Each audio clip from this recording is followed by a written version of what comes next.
Hello అండి, welcome to my channel home melodies. ఈరోజు వీడియోలో పన్నీర్ ఫ్రైడ్ రైస్ని సింపుల్గా ఏ విధంగా తయారు చేయాలో చూపించబోతున్నాను. చాలా టేస్టీగా ఉండే పన్నీర్ ఫ్రైడ్ రైస్ను చాలా ఈజీ ప్రాసెస్లో అందరూ ఇష్టపడే పన్నీర్ ఫ్రైడ్ రైస్ను ఏ విధంగా తయారు చేయాలో చూద్దాం.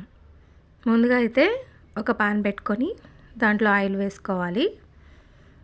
ఆయిల్ కొంచెం హీట్ ఎక్కిన తర్వాత కట్ చేసుకున్న 3 ఆనియన్స్ని వేసుకొని బాగా వేయించుకోవాలి.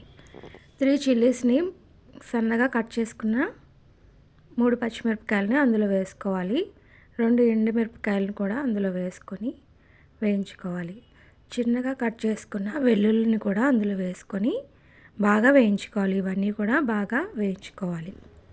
ఇవన్నీ కూడా కలుపుతూ వేయించుకోవాలి. ఇప్పుడు చిన్నగా కట్ చేసుకున్న బీన్స్ని ఇందులో వేసేస్తున్నాను.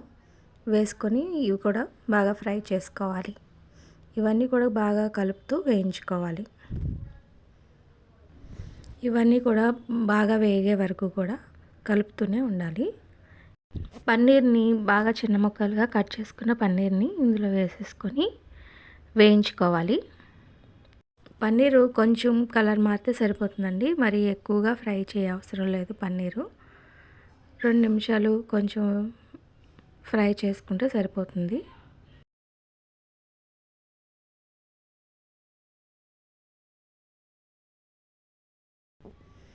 ఇప్పుడైతే దీంట్లో సరిపడినంత సాల్ట్ని అయితే వేసేసుకోవాలి. 2 స్పూన్స్ వరకు సాల్ట్ని అయితే వేస్తున్నాను. ఇంకా పసుపు కూడా వేసుకోవాలి. గరం మసాలా పౌడర్, ధనియాల పొడి వేసుకోవాలి. వేసుకొని బాగా కలుపుకోవాలి. మసాలాలన్నీ పట్టే వరకు కలుపుకోవాలి. ఇప్పుడైతే దీంట్లో కారం వేస్తున్నాను.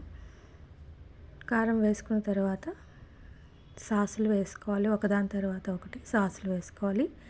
Soya sauce, chilli sauce, Schezwan sauce కూడా వేసుకోవాలి. టమాటా సాస్ కూడా వేస్తున్నాను. వేసుకొని ఈ సాసులన్నీ మసాలాలు అన్నీ వేసుకున్నాం కదా, ఇవన్నీ బాగా కలిసేలాగా కలుపుకోవాలి. ఇవన్నీ కూడా హై ఫ్లేమ్లో పెట్టుకొని వేయించేసుకోవాలి.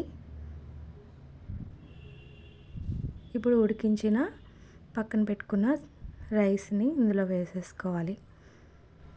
రైస్ని అంతా వేసుకొని బాగా కలుపుకున్నామంటే వేడివేడిగా పన్నీర్ ఫ్రైడ్ రైస్ అయితే రెడీ అయిపోతుందండి. చాలా చాలా టేస్టీగా ఉంటుంది. వేడివేడిగా సర్వ్ చేసుకున్నామంటే మంచూరియాతో కానీ టమాటో సాస్తో కానీ తిన్నామంటే చాలా టేస్టీగా బాగుంటుంది. పన్నీర్ అంటే చాలా ఇష్టంగా తింటాం కదా. పన్నీర్తో రెసిపీస్ చేసుకోవాలంటే ఫ్రైడ్ రైస్ కూడా చాలా టేస్టీగా ఉంటుంది. మీరు కూడా ఒకసారి ట్రై చేసి చూడండి. మీకు ఎలా వచ్చిందో కూడా కమెంట్ చేయండి. మరిన్ని వీడియోస్ కోసం నా ఛానల్ని అయితే సబ్స్క్రైబ్ చేసుకోండి. Thank you for watching.